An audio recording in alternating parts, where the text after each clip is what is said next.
Marco's Fiery Flavors menu is back. Sadly, we can't show you our fiery pepperoni pizza topped with a bold Carolina Reaper cheese blend and 2 kinds of pepperoni. But here's some sounds that'll give you the same fiery feeling. Fiery pizza. Fiery cheesy bread. Inferno bread. Sounds delicious, right? The Fiery Flavors menu is back at Marco's Pizza for a limited time. Get it while it's hot. Limited time only. Price of participation may vary. Taxes may apply. See store for details.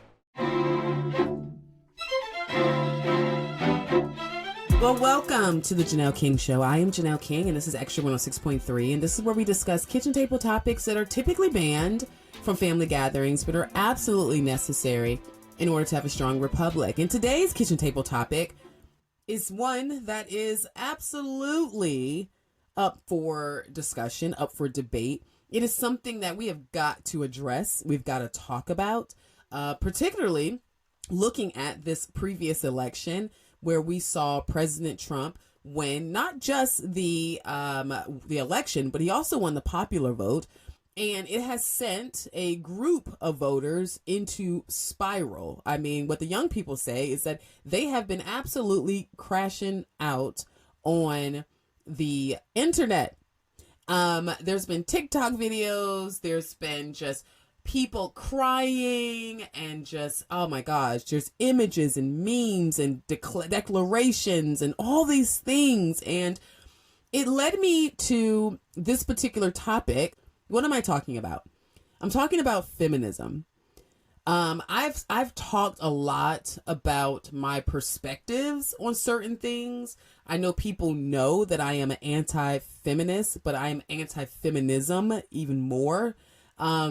And what I noticed after this election was that this was a feminist movement's dream to have Kamala Harris as the candidate, to have President Trump as the opposition to her, and to really highlight why this movement, this feminist movement, has really caused a lot of damage. And so when I see women saying things like, oh, that's it. I'm not, particularly black women, saying, that's it. I'm so tired. I'm so tired of not being seen. I'm so tired of carrying the weight of the world on my shoulders, a weight that no one asked you to carry, by the way. However, that's not discussed yet. But when I hear these things, I don't get upset. If anything, I find myself in a particular situation where I find myself getting really discouraged because I see women that are wanting things, that are desiring things, that want to become things, and they don't realize that their own thinking is holding them back. It is their thinking that's causing them to find themselves in these constant, perpetual states of just disappointment, sadness, and just all around weakness.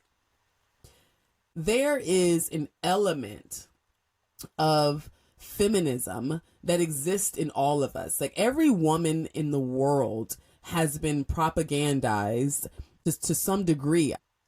The older I get, the more I realize that there are very few women who honestly can say that they understand what it means to be a woman. And I'm not talking about the left's crazy idea of men being women and men having babies and all this psychotic behavior and discussions that's been going on. I'm talking about the fact that there are several women who are excellent at being moms, excellent at being wives, excellent at being siblings, aunties, your teachers, whatever your career is, podcasting, media, everything. We all carry all these beautiful traits, right? That we are just so great at. But then when you ask them, well, what makes you a good woman? There's always this awkward pause that's like, well, let me think about that. Or, And then we struggle because we go through our brains and we struggle because we have to bypass okay, I don't want to say anything that's like connected to my physical appearance because, you know, obviously that's an obvious thing that makes us different as a woman, but don't always want to go there. I don't want to go to the gender roles. I don't want to go to what society has said. And so when you start pushing past all of those barriers that prevent you from really being able to answer this question, and you get to the core of it, and it's time for you to sit with yourself and really ask yourself, what am I? Who am I? And what does it really mean to me to be a woman? That right there is where I believe we lose a lot of women. And I am not saying this in a shameful way because I have gone on a journey. I've been on this journey for the last few months, and it's been a private journey of me unraveling feminism in my own life, in my personal life. This is a very vulnerable podcast and episode today because I'm not even doing this with any notes. I have no notes in front of me. I have absolutely nothing. I am just literally talking to you because this topic is something that is extremely important to me. I'm watching too many women carry the emotional weight and scars. I'm watching too many women find themselves in situations where they are leaving their husbands, they're rejecting their children. Can you believe that there is a society and a group of women, and you're going to meet all of this because we're going to talk about all of this, but can you believe that there are women who are saying, you know what, I'm tired of being a mom.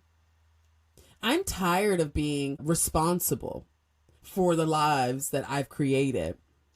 So I'm going to do one of two things. There was a woman who gave her children to the government. There was a woman who decided that she was going to hand her babies over to the baby's father, drop them off on his porch. I'm no longer mothering, put me on child support. So we have women who are losing their maternal instincts. That is dangerous.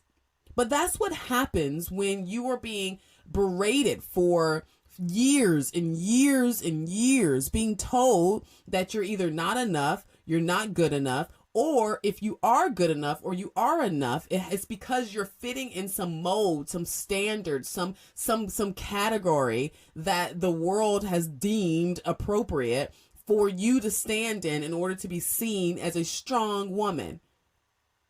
This is a problem.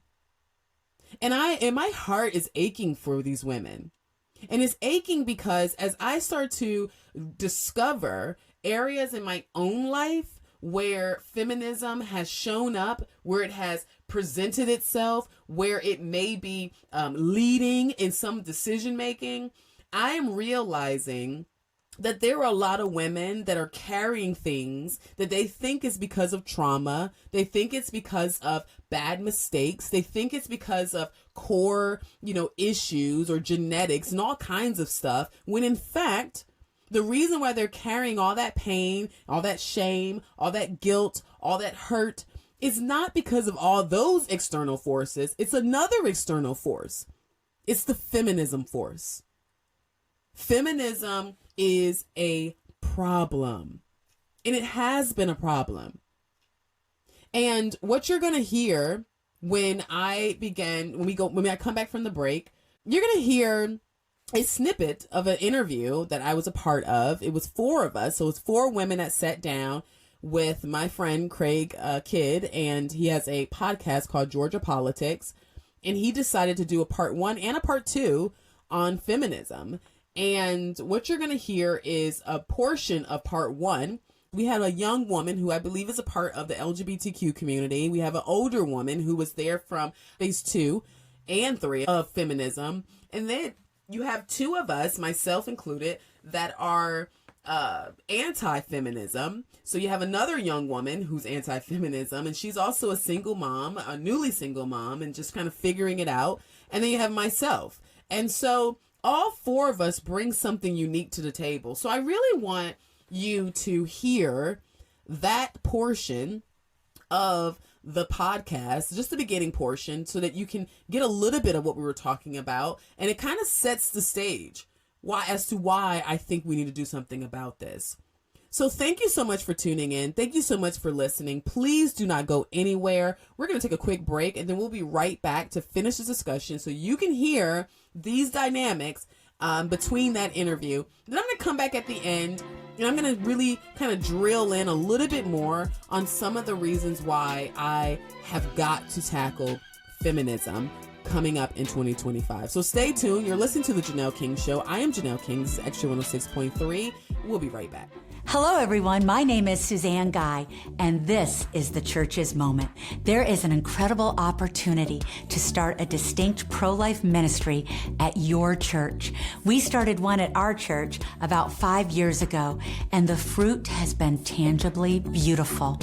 We do monthly meetings that educate and equip the body of believers on sanctity of human life issues from womb to tomb by bringing in and featuring different pro-life leaders from all over Georgia, as well as featuring different ministries like post-abortion healing ministries or foster care ministries. There are so many great community partners out there. And then the second part of this pro-life ministry is having a care team. This is an opportunity to show moms in crisis, moms in unplanned, unwanted, or crisis pregnancies that the church is the place to run to, that the church is a safe haven and a place to go for tangible help, real hope, true compassion, friendship, and discipleship. And yes, an opportunity to share the gospel in both word and deed. Brothers and sisters in Christ, will you consider starting a distinct pro-life ministry at your church? It's so easy. Please contact me today to find out how simple this is. You can contact me at my email, proverbs31:8@att.net. This is the Church's Moment.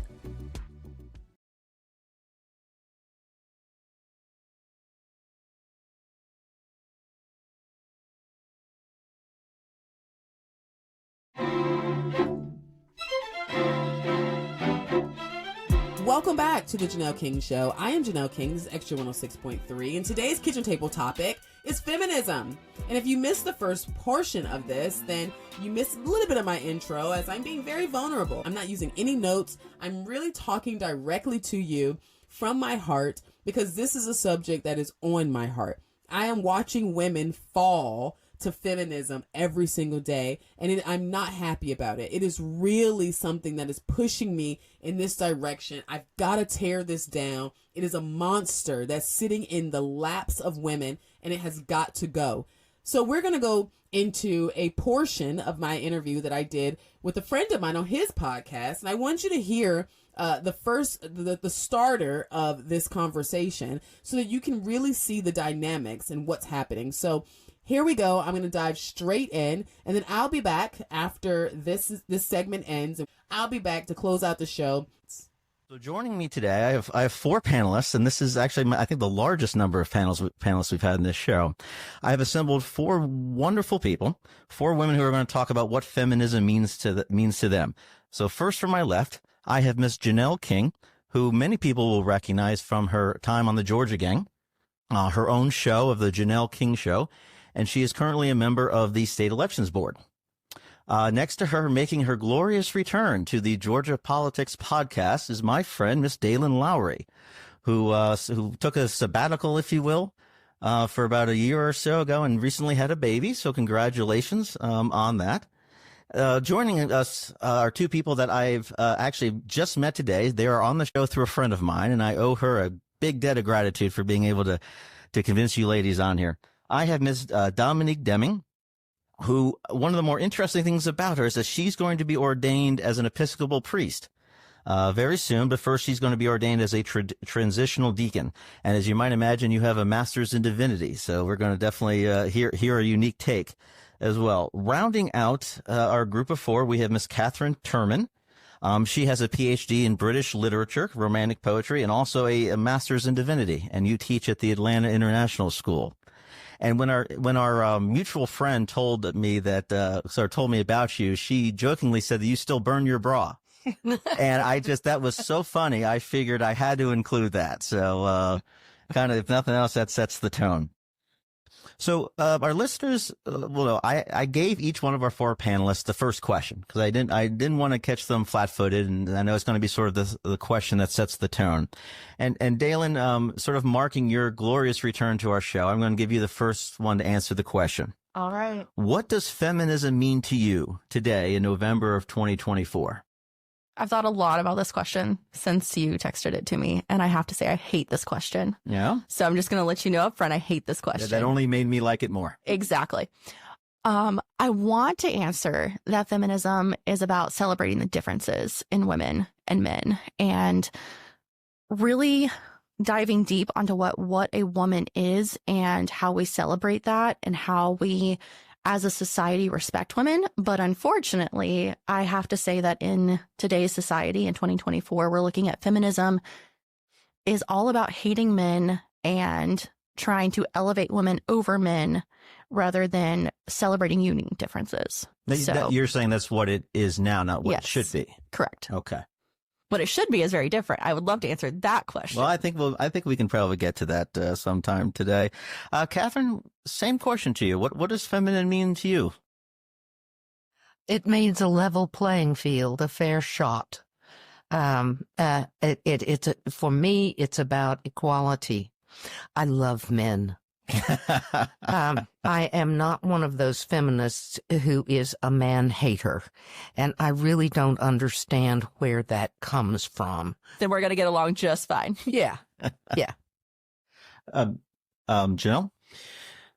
So, I'm excited to dig deep into why I am 100% against feminism. I feel like feminism today is what it has always been, which is a propaganda arm. I believe it has led women into oppression and suppression more than it has liberated. And I look forward to explaining and expressing why I feel that way. Okay. Dominique, finishing it off? Yeah. So for me, feminism goes beyond just pushing for equality and a space for women and moves into what we call now intersectionality, where we recognize that every single one of us exists with multiple pieces of identity attached to us. So I'm not only a woman, anyone here in this room can see that I exist as a white person. I also exist as a queer person. I'm a lesbian. And actually, I identify as gender queer, which with all the ambiguity and who knows what exactly that means, which is actually why I like the term. And so as I walk through the world, each of these pieces of me is interacting with every individual, unique piece of everyone else. And for me, feminism not only recognizes that, and I suspect maybe we're looking at difference a little bit, but I love that word difference. I like celebrating difference. That to me is beautiful. In addition, though, it means that it's not celebrating women over or against, but raising everyone up to a level of equality. This idea that I'm not free unless we're all free. And this actually works for men as well. A true feminist, in my mind, is going to work for men as much as for women, especially for men who don't fit those typical ideas of what we think a man should be. We walk through the world, we think, oh, a particularly artistic man must be gay. Well, maybe he's not. Maybe he's straight, but maybe he has that softer side. Instead of denigrating that as womanish and somehow less than for him, raising him up and celebrating this piece of him. And for me, that's what feminism is. It celebrates what a woman is in all her multiplicity, but also that for everyone around us. Catherine, I hope you don't mind me saying this, but you are the oldest of the four here in the panel. So you have sort of a unique perspective on the idea of how feminism has evolved. How do you sort of react to what Dominique just said? Because she threw some elements into that, some terms into that didn't exist 20 years ago. You know, when Betty Friedan wrote her book, when Gloria Steinem was in the majority, if you will, of the feminist movement, those issues weren't surfacing. I was at the University of Texas at that time in graduate school. And so I may have seen it a little bit differently. I agree that men can't be free or women can't be free unless men are free. That's why I meant by a level playing field, that it's a matter of equality and opportunity and everyone having an opportunity to explore their own full potential in whatever that is. I'd be interested to hear more from you about suppression and oppression. I think that as a culture, I remember the Barbie thing, that we all have to deal with body image. And, you need to be this, and this. That's not where I'm coming from, and I would push back with you on that. I think oppression and suppression is part of the problem. And that finding opportunity for everyone is important. And I enjoyed my time teaching at the university. I was a teaching assistant, and so I got to teach freshman composition. And it was at the beginning of the movement against illegal abortion. And so that was one of the things that we talked about in class, and one of many things that I invited my students to write about. And it had a lot to do with so much class and all of that. If you're rich and get pregnant, you go to Miss Hoop-de-Doo's place in Dallas and it's not a problem, or you get on a plane and go to Sweden or something like that. And how that for women of lesser means, it was very difficult. That was the unbent hanger in the back alley, and a lot of people were dying and from that. But I think at the end of the day, it's still about choice, and a woman having a choice. That much, I don't think, has changed so radically. Well, Janelle, you were specifically highlighted there. So yeah. What do you say to that? Okay, so I knew I would get this question, and so I jotted down a couple of points because I wanted to make sure I'm not long-winded and everyone had an opportunity to share. So let me start by saying that I believe that feminism has done a number on all women. I believe that we all have an aspect of it. It's been pushed down our throats from the moment we can speak. And so I do believe that there is, to say that you are anti-feminist and to also say that, you don't see any forms of feminism in your life would be untrue.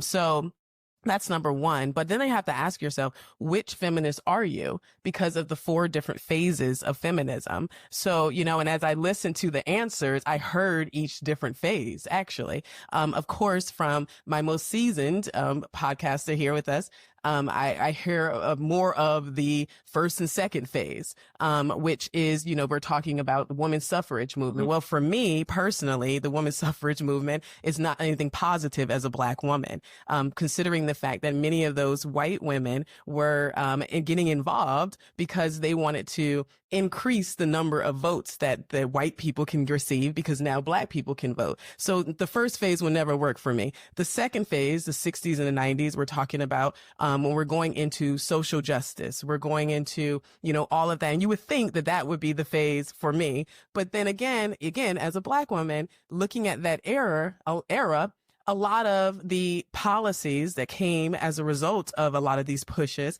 it led to Black women finding themselves in single parent homes without their husbands. And that ultimately led to a complete destroying of the Black family. And then if you look at it statistically, we've never recovered. And then you move into the late 90s where we saw more of the third phase.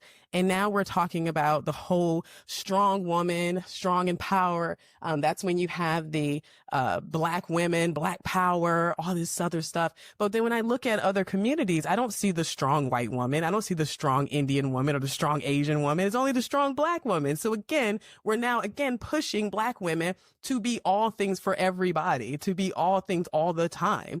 And that's never been the case in society as human nature. And then lastly, we move into where we are right now, where I feel like it's more of the push for more inclusiveness. And while I'm not against inclusiveness, I'm not against equality. I obviously want to see equality. I'm against equity because I don't think that it's something that can be achieved, particularly when you consider human nature. However, that's a challenge for me because, for one, when we start now introducing trans women, we start now introducing men who are saying they're women, it now feels like, once again, we're diluting the woman. We're putting her in an oppressive state. The fact of the matter is, I push for a strong sense of femininity. I think the reason why feminism is here and it's present is because as women, we don't really know who we are. We don't know our strengths. We only highlight the weaknesses. We only see the things that are negative. We look at the legalization of women and being able to get loans and purchase homes and things of that nature. And we can celebrate that. But it also means that we are now pulling women from the identity of being a wife, being a mother. It's almost like we demonize stay-at-home wives. We demonize stay-at-home moms. So that is my long answer to a very direct question as to how I have only seen it in an oppressive, suppressive way. I have yet to have seen feminism to be anything that lines up biblically, and that pushes women forward positively.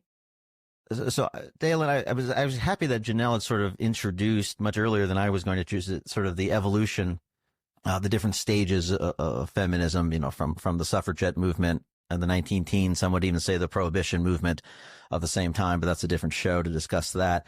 What did you make of what Janelle had said about the evolution, about what it means today? You were nodding during a lot of that. Yeah, I mean, I think I agree with 95% of what Janelle had to say. I think the only thing that I would even caveat a little bit is that it's not even just Black women that we see as having to be everything all the time. It's women in general have to be everything all the time. You have to be, you have to look perfect. You have to be perfect. You have to be the perfect mom, but don't talk about your kids all the time. You have to be the perfect employee, but also you have to be at everything your kids do. If you don't have kids, you've somehow failed unless you're choosing not to have kids. There is no winning being a woman, and that doesn't matter what side of the aisle you fall on. If you are a woman, you are automatically losing life in a sense, because no matter what you do, it's not enough. And that's in part why I think feminism has failed, because feminism in its originality was meant to elevate women to equality for men, to be the same, to have the same rights, to have the same abilities. And by and large, we failed at that on every platform. I mean, if you look back 50 years ago, the top 50 jobs held by women, with the exception of one, are still the top 50 jobs held by women today. We've made no movement on that. If anything, we've put women in a worse position because they're now working, actually having jobs, trying to be two-income households because we can't afford one-income households most of the time. But we're also still doing the majority of unpaid labor. Women, I mean, even if you look at how roads are formed, they're meant for men who are going to and from work, and that's all they're doing. It's not made for women who are having to go to the grocery store and pick up the kids and go to dance classes or whatever. But that's how we know, that's how we show feminism has failed. Hold on. So roads are designed for men? Yes. Elaborate on that. I am so far from a feminist, but I don't know. In this situation, if you think about it, what's the most direct route? It's almost a straight line. Yes, it's almost always a highway. Okay. We're creating more highways every single day in this country, designed to get you from point A to point B as quickly as possible, which is home to work, work to home. It has no bearing on having to go get your kids or having to go to the grocery store or having to go to dance class or whatever that looks like. Those roads are by and large falling apart. They're not worked on. We see all the time. If you look at 85, 285, when is there not 75, 20? When is there not construction happening? But all these back roads that women have to traverse every single day in order to get to these places that they are primarily going, they're falling apart. There's potholes everywhere and they're not fixed. Dominique, Dalen just said something interesting in her statement, and please address it if you can, but if you want to respond to something that Dalen had said, she said flat out, she kind of threw down the gauntlet there. She said that feminism has failed. Do you agree with that? Yes and no. But first, excellent. I want to take a moment here to highlight, actually, because I think someone's going to, jump into a podcast like this and think, oh, you've got anti-feminist and feminist, and, they're just going to be at each other. But what I'm hearing here is a whole lot of agreement. Absolutely. Actually, right? And I think it's really important for us to highlight those pieces, because we're not going to get anywhere until we recognize where we stand together. And I appreciate these pieces of agreement. So you bringing up the fact that historically feminism has been, I don't know if this is a cussing podcast, it's been shit for Black women. Go for it. Right? Like Sojourner Truth told us how many years ago, ain't I a woman? Right? And then you had, during second wave feminism, whole conferences of Black women saying, hold up here. You're making it better for white women, but what about us, right? This is super important and something we need to talk about. I also think you're absolutely right. How much of our world is designed for men? I think about, forget the roads. Crash dummies are all designed for men. We as women get into a car and we are inherently less safe because crash dummies are designed after men. Or babies. Or babies, neither of which am I. Exactly. Exactly. So I appreciate all these pieces where we can just come together and say, yeah, we can identify a problem that exists, and we may not come to the same conclusions about what fixing it looks like, but we have a lot in common here. But the second thing I want to talk to, and this goes directly to your point, about how feminism hasn't worked. And I think part of the issue we need to address here is feminism in relationship or in opposition to what, right? We can't measure feminism unless we know what feminism is setting out to address. So I think Catherine said it earlier, there's this level of inequality that feminism sets out to address. And you've said, yeah, it hasn't worked. And you know what? I actually agree with you. But I don't think that means feminism is inherently a problem. I think there are two things that need to be looked at in this. One, I think we need to look at what that opposing force to feminism is, and how is that force, and I want to say force instead of people because I hate demonizing people, but that force is working against feminism. I would throw out a few. I would say patriarchy, which is the obvious one that's going to come to mind. I would say white supremacy. I would say capitalism.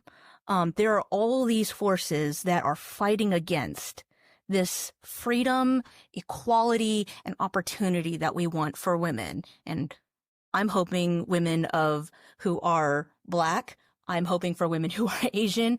And this is where we do disagree, transgender women, along with myself, who exists in this really weird genderqueer, but still uses she, her pronouns and is fine with the word woman space that I exist in and don't fully understand myself. The second thing I would bring up in relation to this is the question of listening. I think one of the reasons that feminism has failed is because we haven't been listening. One, we haven't been listening to the diversity of voices among women. We're not a monolith. We don't all agree. Just like men out there don't all agree. Just like all the queer people out there don't agree. Just like all Black people don't agree. There are going to be multiple voices, and we need to be listening to each other, because we're not going to be able to come together until we listen to each other. Two, we haven't been listening to those who said, actually, the work you're doing is disadvantaging me. Yeah, you're getting more votes for white women, but that's upholding white supremacy. And that is hurting a significant portion of women. Feminism fails because we weren't listening to Black women and Black men who said, what you're doing is propping up one person by pushing down another. And of course, feminism's going to fail if that's the track we're taking. That's why I do think coming along with that intersectional view where we understand we all exist with these multiple pieces and that every single one of us needs to be propped up, needs to be upheld, needs to be celebrated. Feminism only works when we get to celebrate that woman who wants to be a homemaker. And when we celebrate that woman who wants the career. And when we create a world that doesn't expect women to do all the unpaid labor at home. And when we support Black women and listen to what they're telling us and hear them and frankly, put them up front. Let them speak. Let them be the ones leading the charge for once. Catherine?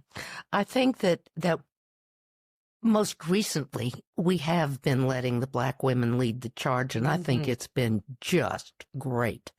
I mourn this time in all of these cycles that we're talking about. There was this Black Power movement, Sammy Davis and all of that, and all of a sudden, it was cool for Black men to link up with white women. So I really hope you have enjoyed that snippet of my interview on Craig's podcast. I thought that was a really, really great discussion. We're going to take a quick break, and when we come back, I'm going to close it out with sharing just a little bit more of my heart around this topic. You're listening to The Janelle King Show. I am Janelle King. This is Extra 106.3. We'll be right back. Hello, everyone. My name is Suzanne Guy, and this is the Church's Moment. There is an incredible opportunity to start a distinct pro-life ministry at your church. We started one at our church about 5 years ago, and the fruit has been tangibly beautiful. We do monthly meetings that educate and equip the body of believers on sanctity of human life issues from womb to tomb by bringing in and featuring different pro-life leaders from all over Georgia, as well as featuring different ministries like post-abortion healing ministries or foster care ministries. There are so many great community partners out there. And then the second part of this pro-life ministry is having a care team. This is an opportunity to show moms in crisis, moms in unplanned, unwanted, or crisis pregnancies that the church is the place to run to, that the church is a safe haven and a place to go for tangible help, real hope, true compassion, friendship, and discipleship. And yes, an opportunity to share the gospel in both word and deed. Brothers and sisters in Christ, will you consider starting a distinct pro-life ministry at your church? It's so easy. Please contact me today to find out how simple this is. You can contact me at my email, proverbs318@att.net. This is the Church's Moment.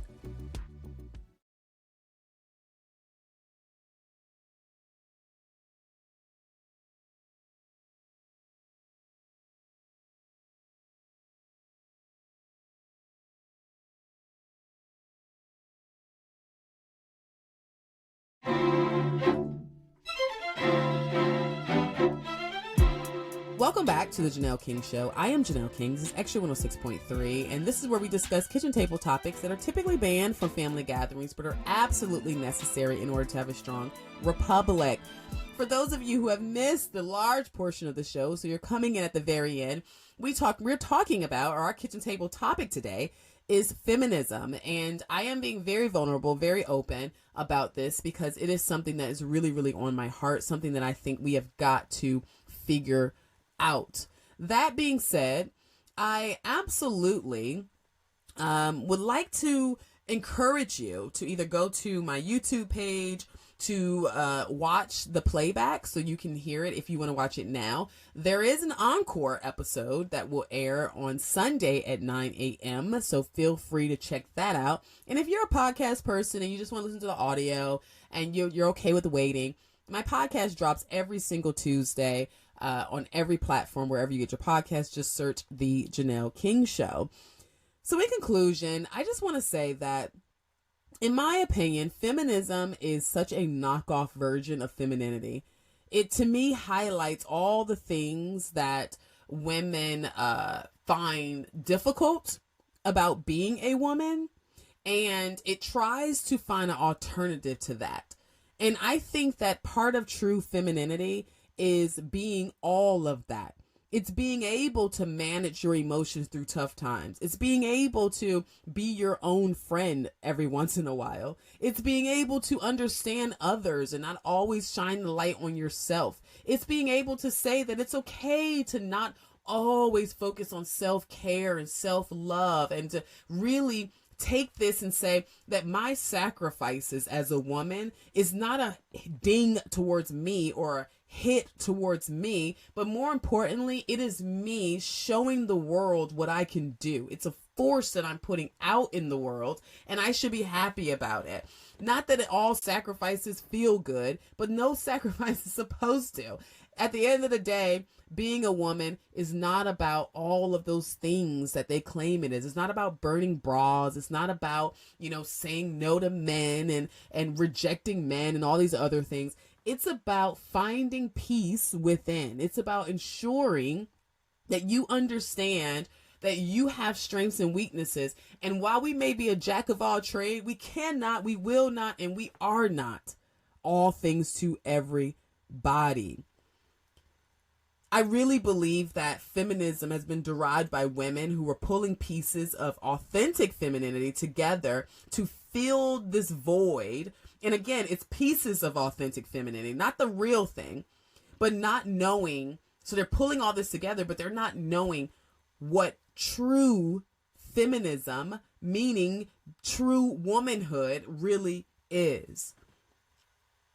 And I just think that we are finding ourselves in certain positions because we're too afraid to be honest about that.